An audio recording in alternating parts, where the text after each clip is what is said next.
Hello and welcome to Enchantment of Eternity's review for Star Trek Picard Season 3, Episode 8, Surrender. This video is a part of a series of videos where I review episodes of Star Trek Picard. So I'll have to start with a spoiler warning for this latest episode, Season 3, Episode 8. If you have not seen up to this point, you will not want to watch this video, otherwise some things will be spoiled for you. So, if you've watched my reviews, if you've watched me week to week, any of my reviews on Picard in this season so far, you will note that I am a lot more sort of cynical, shall we say, than most other reviewers. I think most other reviewers I've seen, with a few exceptions, but most of them seem to be really glowingly positive, like this is the best thing since sliced bread. And so you may be used to me coming in and, raining on everyone's parade and being the rain cloud or the stick in the mud. But this week, if that's what you're expecting from me, you might be disappointed because I actually don't have very many complaints about this week's episode. I really liked it.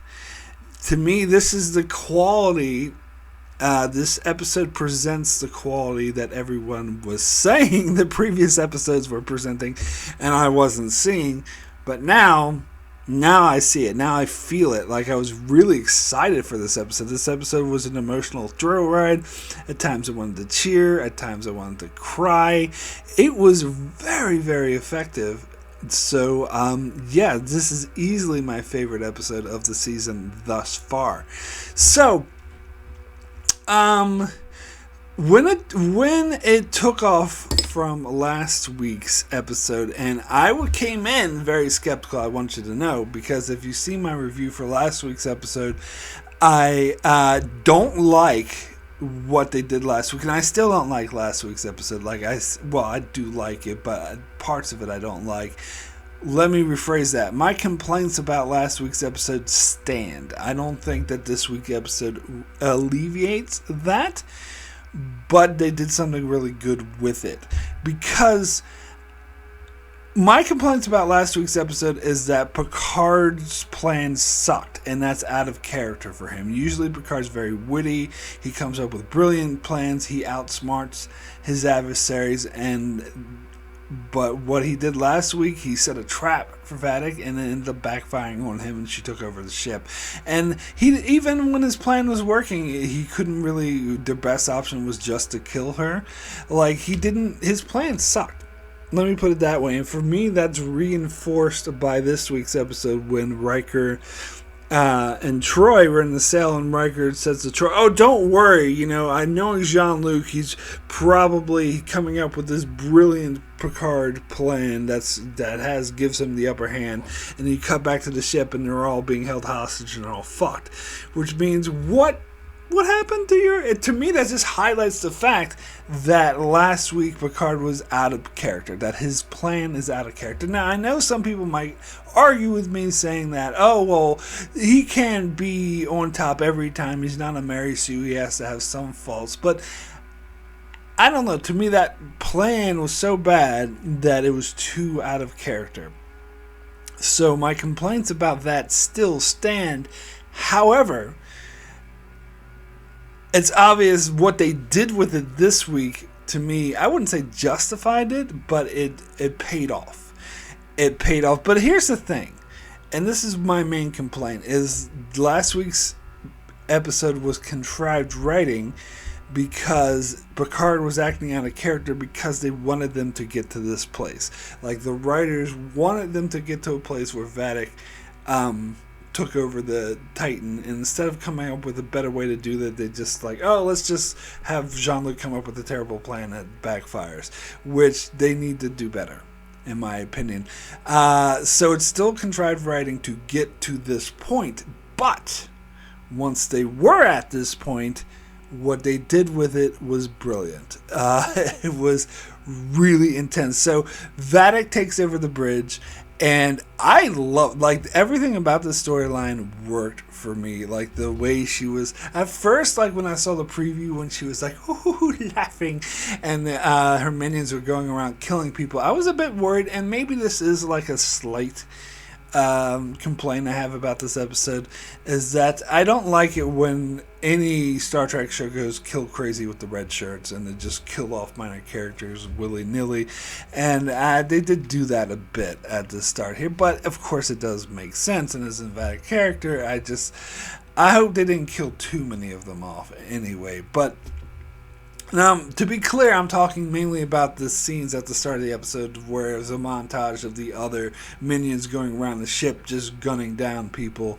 And you had this scene where they showed a bunch of the red shirts, or various crew member, I should say, like just hunched in a corner hiding, and then you see one of those masked, like eyes wide shut orgy mask guys sneak up on the team, but then they cut, so we don't know if, I guess they're assuming that they killed everyone, and if they did, that would bother me. Why not take them hostage? You have to have some hostage. I don't know, too much. I don't know if I'm usually not a prude. Like, I love violent movies, and I don't let violence interfere with my love of great art. Like, I was listening to someone say, oh, Tarantino is just too violent and he's all gory. I was like, yeah, but it's an art. Who cares how violent it is? It's an art. It's a masterpiece. But in this case, if they did go too violent, I don't know why, it just wouldn't sit right with me. But as I said, very minor complaint. To be clear, so you know what I'm saying, the scene where she says she's going to kill someone every 10 minutes, and then when it gets to the point she has the two, ensigns or whatever, say something about themselves to make Jack feel guilty, and then she ends up just killing some random person, not the one she said she was going to kill, was brilliant. I have zero issues. Just want to be crystal clear on that. I had zero issues with that. That scene was intense. It was intense. It was so good. It's like, this is good quality, suspenseful writing. It's like top tier, in my opinion. And it did make... See, I liked Vatic a lot more in this episode. I had my complaints about her in the past, but... And as I said, that those complaints were alleviated a lot last week when we got our backstory. And this week, I think I felt like this was a fully developed, dynamic villain and not a mustache twirly. Don't even get me started on season 2 of Picard with the Soon character. But yeah, I can't even compare that. So Vatic was a good villain.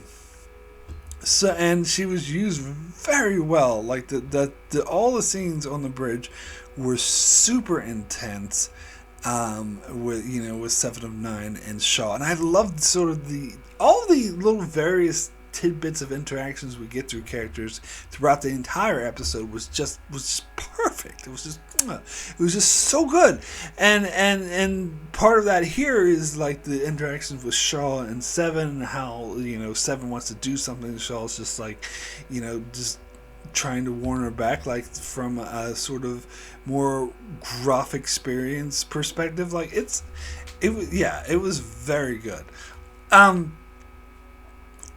So I actually took notes on this episode. I usually don't do that, but I want to make sure I cover everything. So I want to talk more about Riker and Troy. So first of all, I gotta say, I love this as well. The character interactions between these two characters, again, absolutely beautiful and absolutely what I want from these characters.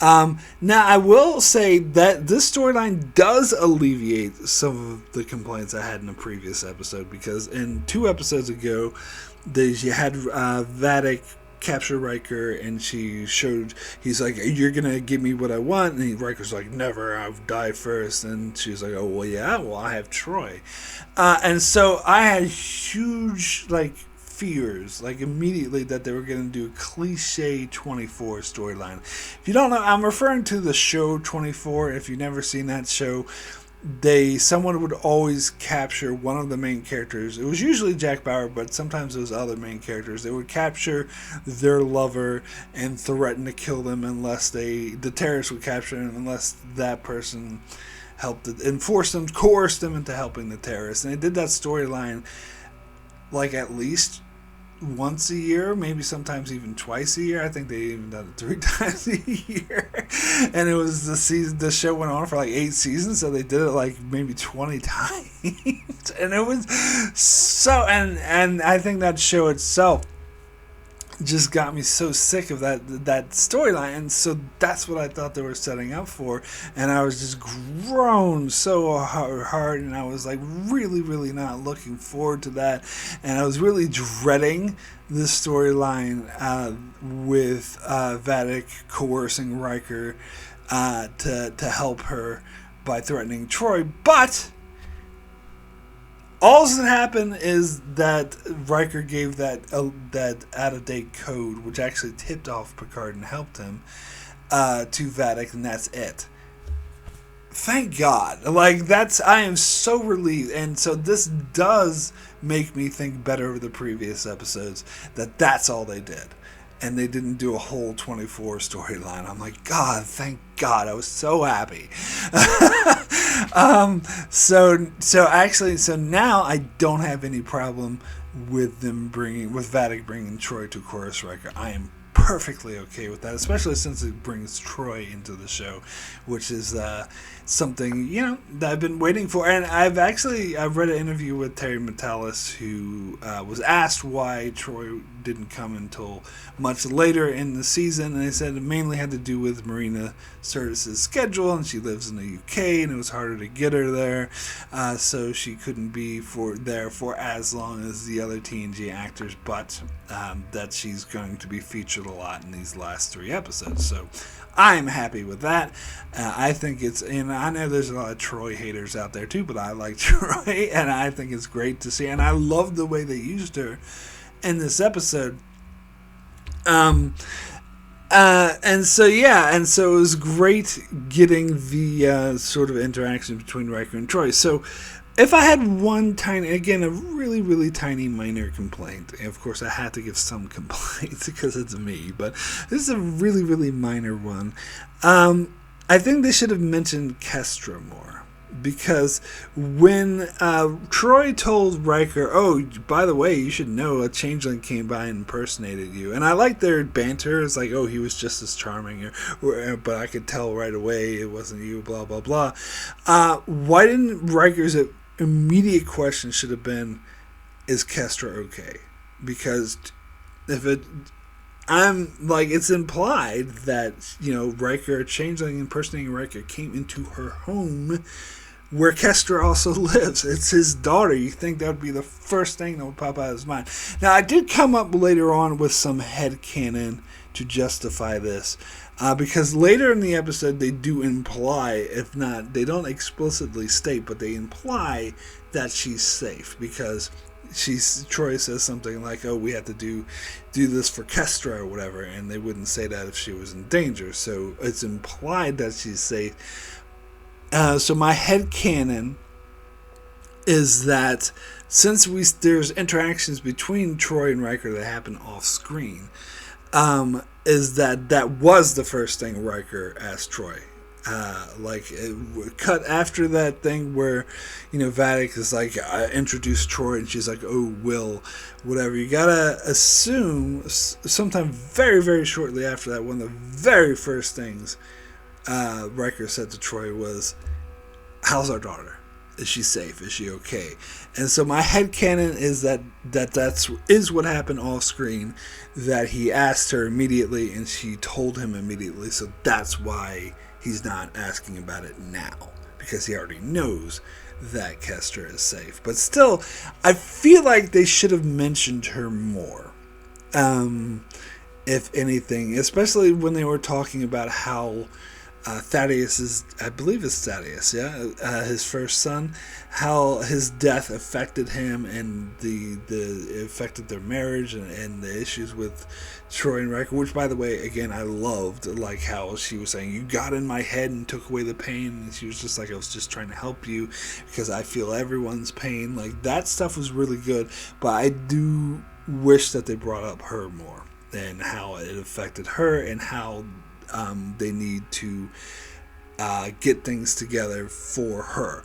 Now, I also had complaints earlier in the season that this was inconsistent with their portrayal in season 1, how they were portrayed more as a happy, together, loving family. And Terry Matalas did kind of address those issues in one of the interviews I saw this week in the Ready Room, where he said that they may appear like, in a lot, especially if there's been a tragedy in the family may put on a front and may appear to be a happy family, but there's always a deep-seated issues bubbling beneath the surface you don't see, which I buy. I do buy, definitely buy. That's definitely realistic, no doubt. But I'm just kind of disappointed. I just feel like, I don't know, I wish they hadn't gone in that direction. Obviously, Thaddeus' death would affect them both, and I think that was shown in season 1 of Picard, that it was still a damper on that family. But the fact that it was such a damper where Riker is still, like, depressed and is shutting Troy out to this degree, I buy it. I just wish they didn't go in that direction. For me, even though I do love these scenes, I do love the way they handled it. Don't get me wrong. For me personally, I wish they went more off of the direction from their appearance in season 1. I did like, by the way, I did want to mention how they talked about how they don't even like living in the Nepenthe. And they're like, oh, we don't even like this planet. Why are we there? And my first thought was retcon. Terry Matalas is retconning season 1. He didn't like season 1, so he's going to retcon it to make them want to live in the city. So that was my first instinctual thought. But when I thought about it, again, it does make sense. That they were there because their son wanted to be there, and they were staying there to hold on to his memory. And they did kind of mention that's mainly the reason why they were staying, is to hold on to that memory. And so part of letting go and moving on would be to move from that planet. So that makes total sense, but it's still retcon. But it's done well, so I'm not going to harp on it very much. And it does, as I say, make total and complete sense. And actually, it's good character building. It's good character story. Yeah, and then we get Worf later on rescuing them, and goddamn, I love this. Now, in the 2 episodes ago, I complained about the Worf-Riker interaction. Everyone else seemed to love it, and so I again was coming off as a stick in the mud because I didn't really think it was funny. This week, I loved it so much. I am not going to come.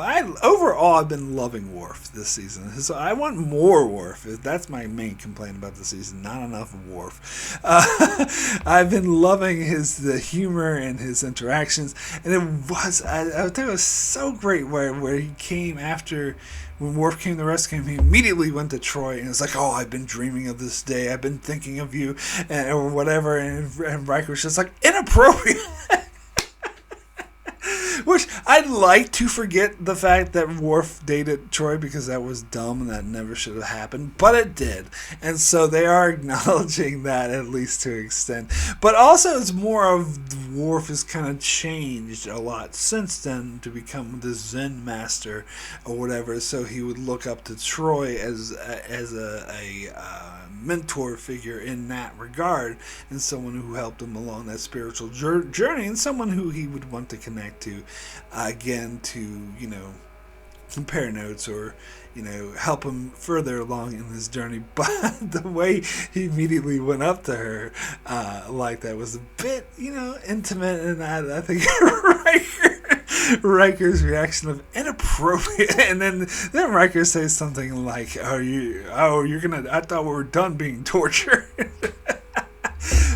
beautiful interaction. Absolutely loved it.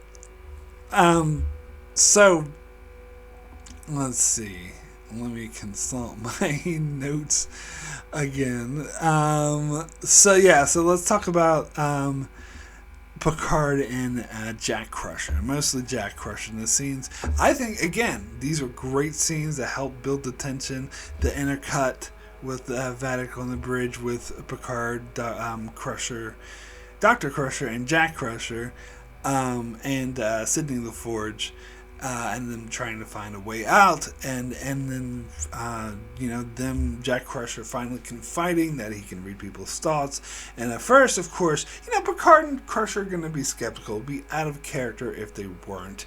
At least, I mean, they weren't totally skeptical. They just were double checking his story, and Dr. Crusher was doing the tricorder readings on his brain to make sure he wasn't insane. The Shoto was fine, but then Sydney backed him up and said, "Yeah, I could feel him. He was in my mind," and then they go forward in believing him, and obviously because it ties into the greater mystery of why Vatic is there and why Vatic wants him so badly, and it was like, again, it added to the tension seeing Jack like constantly want to give himself up.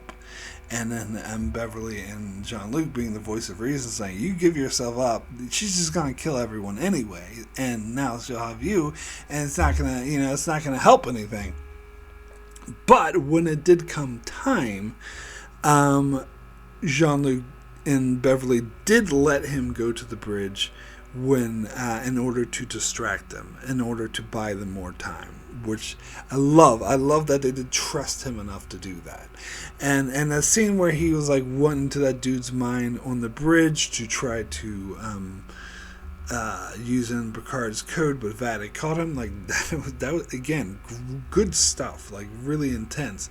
I did want to go back to the people on the bridge for a moment because I forgot to mention, and this is something I probably mentioned before, is I still feel like these characters are not really fully developed. Like I don't like. Oh no, they killed that one Bajoran guy who has a line every once in a while. That one chick with the weird alien chick. Like, I still feel like these characters aren't that developed, but it's fine. I don't have an issue because they are bridge characters and they're not the main characters, and that's fine.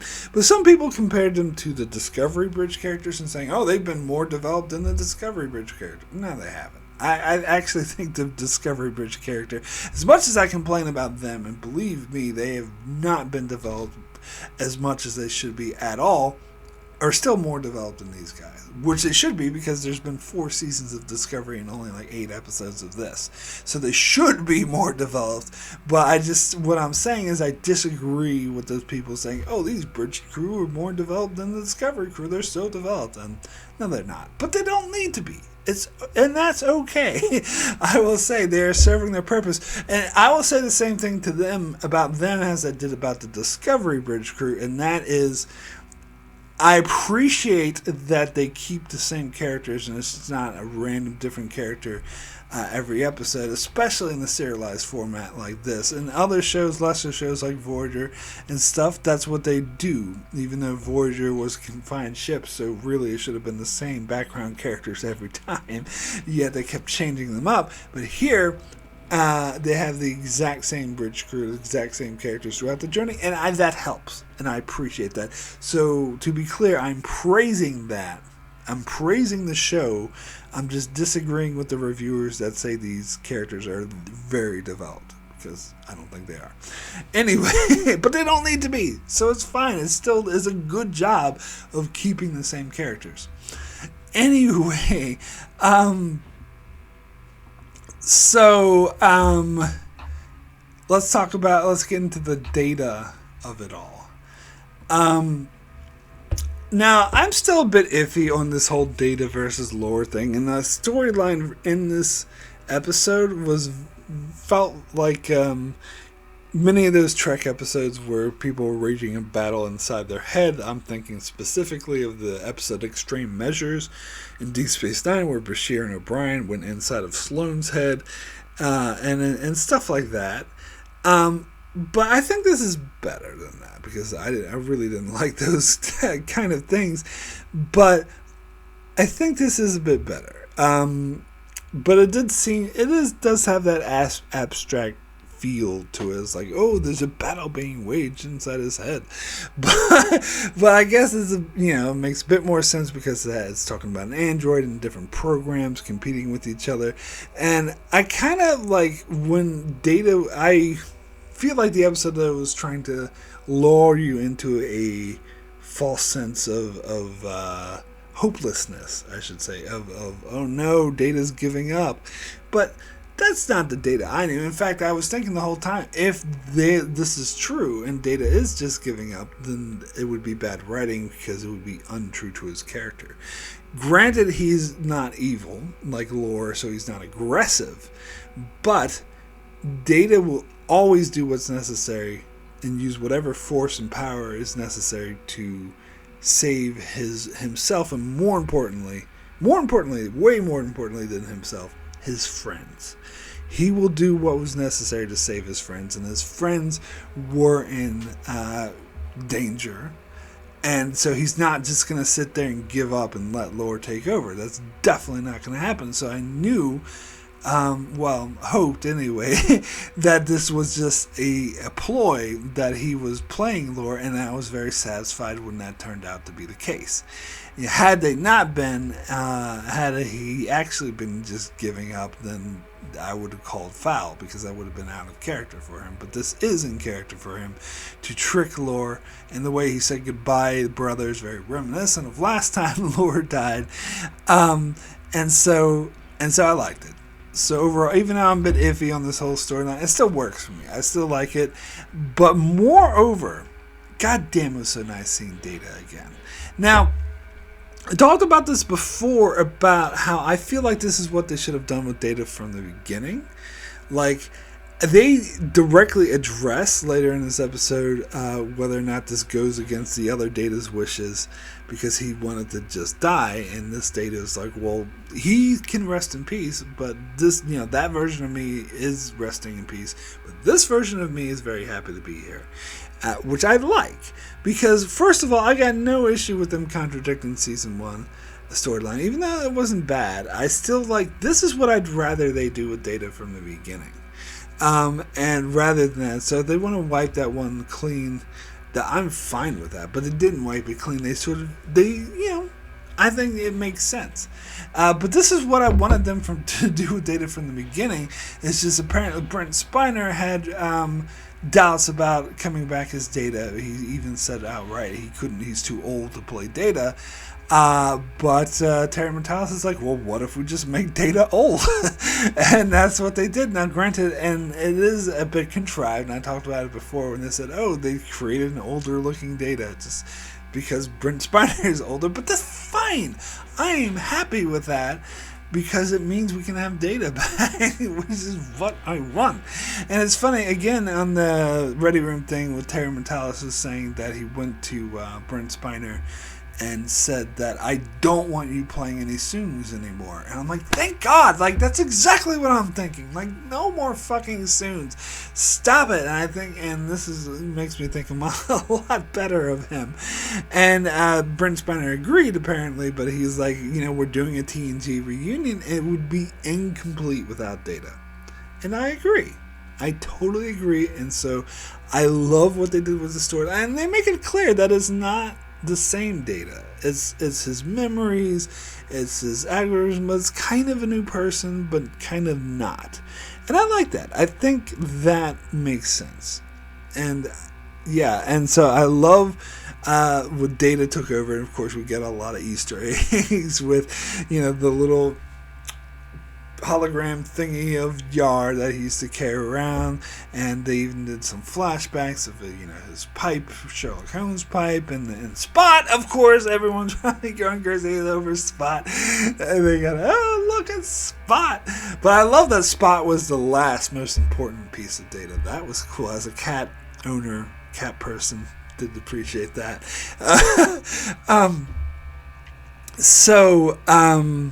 Yeah, and then Data takes over, and it was just so nice seeing Data there again.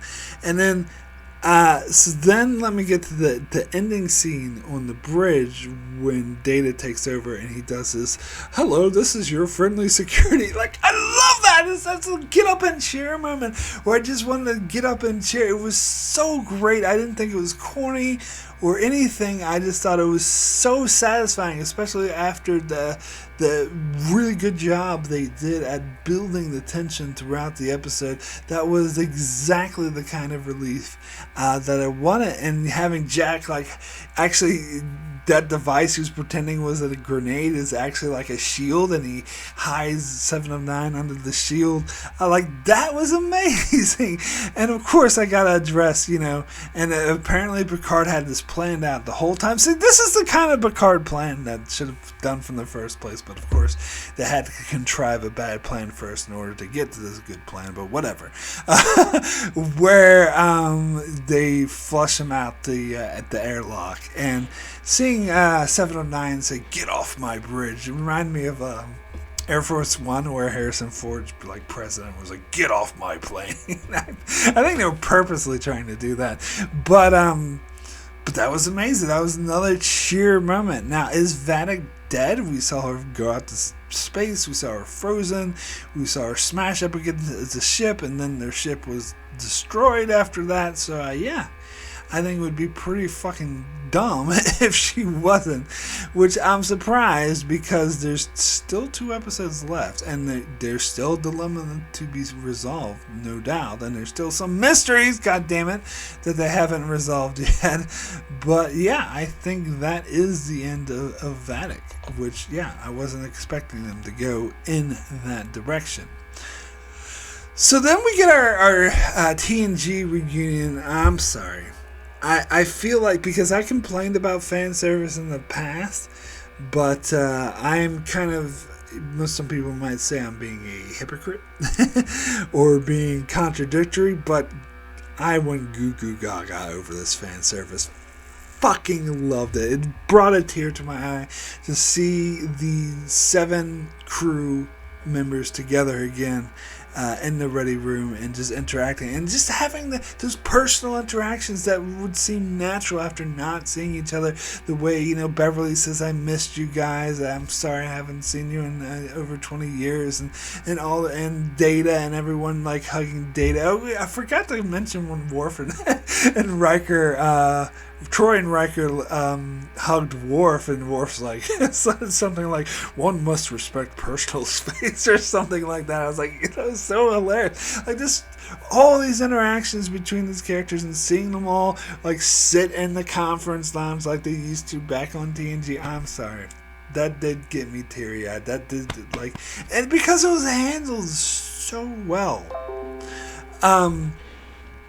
So yeah, so that all absolutely worked for me. Totally worked for me.